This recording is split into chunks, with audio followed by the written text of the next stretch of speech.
Hi guys, இன்றைக்கி இந்த வீடியோவில் என்ன பார்க்க போகிறோம்னா Gboard டிப்ஸ் அண்ட் ட்ரிக்ஸ் தான் பார்க்க போகிறோம். நம்ம முதல்ல எப்படி அந்த கேபிட்டல் லெட்டரை ஆக்குறதுன்னு பார்த்துக்கலாம். எல்லாமே கேபிட்டல் லெட்டராக மாற்றுறது. இந்த மாதிரி முதல் லெட்டர் மட்டும்தான் கேபிட்டல் லெட்டராக வரும். நம்ம எல்லாமே கேபிட்டல் லெட்டராக வந்தோம்னா அதை டபுள் டேப் பண்ணாலும் இந்த மாதிரி செலக்ட் ஆகும். ஃபுல்லாக செலக்ட் பண்ணி இந்த ஷிஃப்ட் பட்டன் அமுத்துனீங்கன்னா எல்லாமே கேபிட்டல் லெட்டராக மாறிடும். ரெண்டாவது மிக்ஸ்டு எமோஜி. இதில் பார்த்தீங்கன்னா 2 இமோஜி நம்ம செலக்ட் பண்ணிவிட்டு அந்த 2 இமோஜி கலந்து ஒரு இமோஜியே வரும். அதுவே நம்ம ஆட்டோமேட்டிக்காக அதுவே ஜெனரேட் ஆகி வரும். நல்லா இருந்துச்சுன்னா அதுவே சென்ட் பண்ணிக்கலாம். இதே மாதிரி நீங்கள் எந்த 2 இது பண்ணாலும் அதுக்கேற்ற மாதிரியே அந்த இமோஜி மிக்ஸ்டாகி வரும். நம்ம மூணாவதாக பார்க்க போகிற வச்சோம்னா டெக்ஸ்ட் எடிட்டிங் எப்படி பண்ணுறதுன்னு தான் பார்க்க போகிறோம். நம்ம முதல்ல டெக்ஸ்ட் எடிட் பண்ணுறதுனா நம்ம ஒவ்வொரு லெட்டராக தொட்டு எடிட் பண்ணுற மாதிரி இருக்கும். நம்ம சிலது எடிட் பண்ணலாம், சிலது லாங்காக இருக்கும், அது செலக்டும் பண்ண முடியாது. இது இங்கே பார்த்தீங்கன்னா 4 பாக்ஸ் மாதிரி இருக்கும். அதை டச் பண்ணி ஓட்டிங்கன்னா இந்த பட்டன் டெக்ஸ்ட் எடிட்டிங்னு இருக்கும்.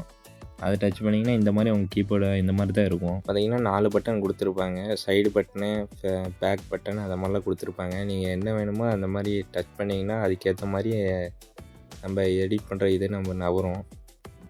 அந்த டெக்ஸ்ட்டை நம்ம செலக்ட் பண்ணுறதுனால அப்படி செலக்ட் பண்ணிக்கலாம். பர்டிகுலராக நம்ம செலக்ட் பண்ணோன்னா இந்த மாதிரி செலக்ட் பண்ணிக்கலாம். அப்படி இல்லைனா காப்பி பண்ணணுனாலும் இந்த மாதிரி பர்டிகுலராக காப்பி பண்ணி பேஸ்ட் பண்ணிக்கலாம்.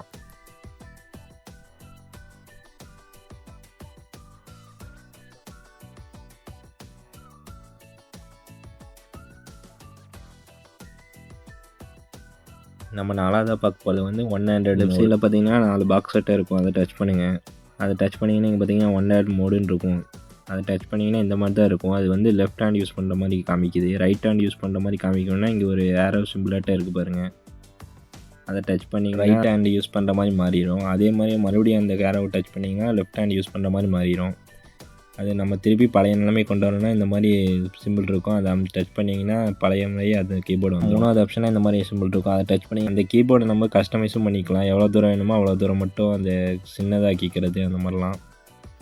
உங்களுக்கு எவ்வளோ தூரம் வேணுமோ அவ்வளோ தூரம் சின்னதாக்கிட்டு இந்த மாதிரி டிக் சிம்பிள் கொடுத்துட்டிங்கன்னா அதுக்கேற்ற மாதிரி ஆயிரும். நீங்கள் அதுக்குள்ளே டைப் பண்ணிக்கலாம் ஒரு கையிலேயே. நம்ம 5வதாக பார்க்க போகிறது பார்த்திங்கன்னா ஃபஸ்ட் லெட்டர் கேபிட்டல் லெட்டர் ஆட்டோமேட்டிக்காக நம்ம டைப் பண்ணும்போது வந்துடும். நம்ம பேர் இடையில டைப் பண்ணுறோம்னா ஒவ்வொரு டைமும் இந்த ஷிஃப்ட் பட்டன் அமுத்தி தான் நம்ம டைப் பண்ணுற மாதிரி இருக்கும். ஷிஃப்ட் பட்டன் அமுத்தி எந்த லெட்டர் கேபிட்டலாக வேணுமோ அதை ஸ்வைப் பண்ணி விட்டிங்கன்னா அந்த லெட்டர் கேபிட்டல் லெட்டராக வந்துடும்.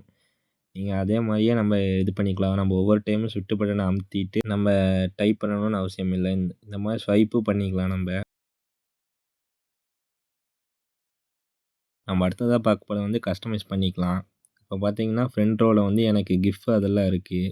இப்போ அதெல்லாம் எனக்கு தேவையில்லைங்கிறனால இப்போ நான் டெக்ஸ்ட் எடிட்டிங் நான் அமுத்தி பிடிச்சி அந்த இதில் கொண்டு போகிறேன் பாருங்கள். அதுவே ஆட்டோமேட்டிக்காக அந்த இதுலேயே நின்றுடும். அதே மாதிரி நம்ம அடிக்கடி யூஸ் பண்ணதை நம்ம கஸ்டமைஸ் பண்ணி வச்சுக்கலாம் முன்னாடி.